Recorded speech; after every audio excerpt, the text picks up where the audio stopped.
Allohga bo'lgan ishonch, hayot ne'mati, qalb xotirjamligi, ko'zlar quvonchi, saodatmandlar kuyi. Xotirjamlik va farovon hayotni istagan banda, Allohga bo'lgan ishonching qani? Pokiza juftni istagan yigit, Allohga bo'lgan ishonching qani? Saodatli kunni istagan banda, Allohga bo'lgan ishonching qani? Qarzdor banda, Allohga bo'lgan ishonching qani? Musibatlarni boshidan ko'tarishiga bandalar, Allohga bo'lgan ishonchimiz qani? Gunohkor bandalar, gunohlarni kechirishiga bo'lgan Allohga bo'lgan ishonchimiz qani? Bizga mana shu ishonch naqadar kerak shu kunlarda. Suv bilan havodan ko'ra zarurroq bo'lgan ishonch. Bizda shu ishonch bormi? Axir Alloh menga duo qilinglar, ijobat qilaman degan, ishonmaymizmi? Allohdan ko'ra rozgo'roq kim bor? Axir Parvardigorimiz Alloh tanglik, kambag'allikdan keyin yengillik, boylikni ham paydo qilib degan so'zga ishonch qani? Tanglik, mashaqqatdan keyin kenglikni ham, boylikni ham beraman deyapti Alloh. Ishonmaymizmi? Ishonaylik birodarlar. Tushkunlikka tushmaylik. Har xil gaplarga quloq solavermaylik. Peshonamizga Alloh yozgandan oshcha narsa bo'lmaydi. Chunki hakimlardan biri aytgandek, yozilgan bo'lsa qayoqqa qoching? Yozilmagan bo'lsa nimadan qo'rqing? Yozibdimi? Qayoqqa borsang o'tib boradi o'sha narsa. Yozilmabdimi? O'tga tashlasa o't kuydirmayapti. Pichoq torsa pichoq kesmayapti. Suvga tashlasa oqizmayapti. Sahroda o'lmayapti. Chunki nima qilmagan? Yozmagan. Qani shunga ishonch? Parvardigor qalblarimizda o'zingga bo'lgan muhabbatni sobiq qilgin. O'zingga bo'lgan ishonchimizni, tavakkulimizni mustahkam va quvvatli qilgin. O'zingni zikring, shukringlarni hidoyat qilgin. O'zingga ro'baro bo'ladigan kunimizda og'zimizdan chiqqan oxirgi so'zimiz la ilaha illalloh Muhammad Rasululloh kalimasi bo'lishini nasib etgin. Agar shuni ham Alloh xohlamagan bo'lsa ayta olmaymiz birodarlar. Alloh taolo siz bilan bizni mahzun bo'lmaslikka buyuradi. Alloh taolo siz bilan bizni o'ziga tavakkul qilishlikka buyuradi. G'am, qayg'u, huzn insonga nimani olib keladi? Alloh taolo siz bilan bizni man qilgan ish. Mahzun bo'lma. Hech qachon mahzun bo'lma. Chunki qayg'u seni o'tmishingdan bezovta qilib, kelajakdan xavotirga soladi. Oqibatda bugungi kuningni yo'qotasan. Hech qachon mahzun bo'lma.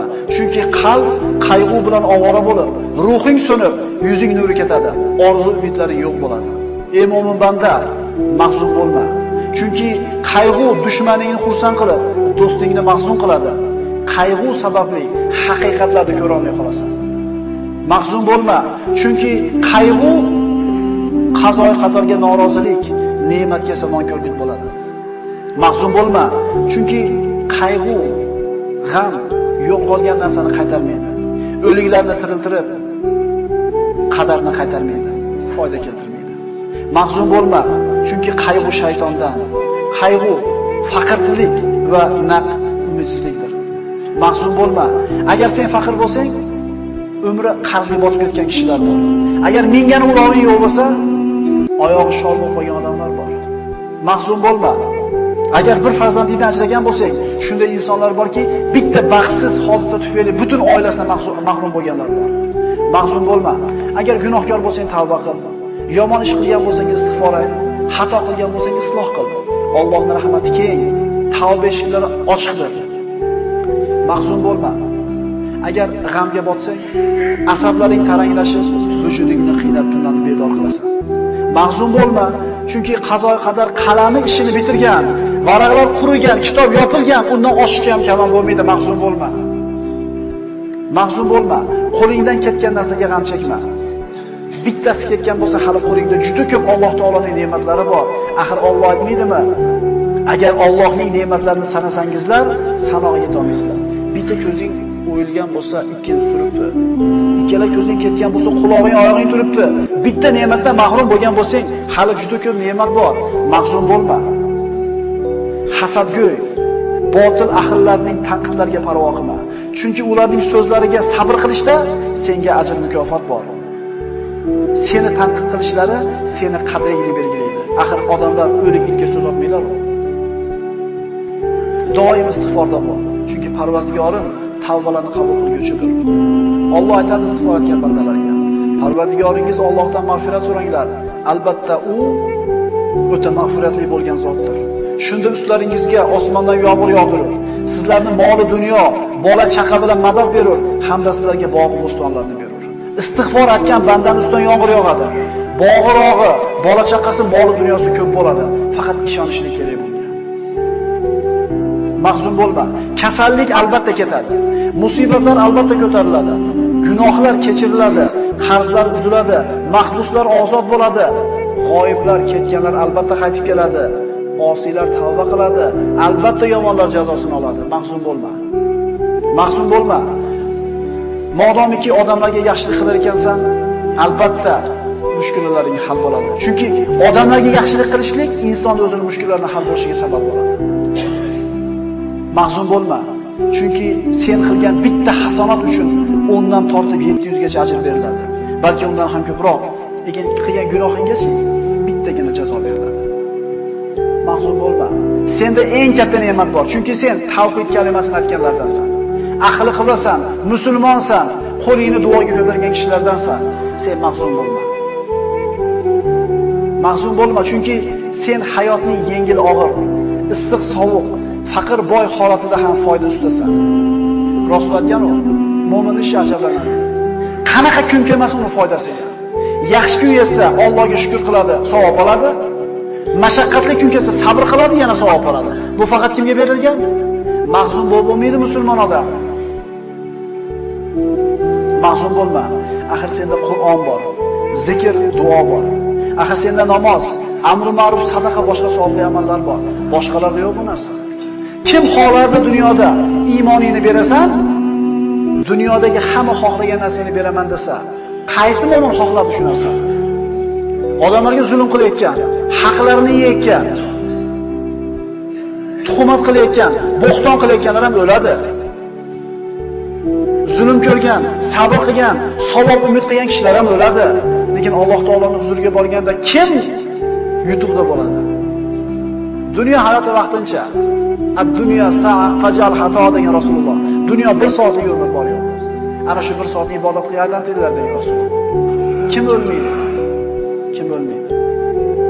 Mahzun bo'lma. Axir qora bulutlarni tarqaganini, qorong'i tunni yorishganini, shamollarni to'xtaganini ko'rmaganmisan? Inshaalloh mashaqqatlaring rohatga, hayoting yorug'likka, kelajaging ne'matga to'lib boradi. Inshaalloh. Mahzun bo'lma. Agar oldingda chora qolmasa, yo'llar berkilib, umidsizlik bostirib kelsa, yo Alloh degan.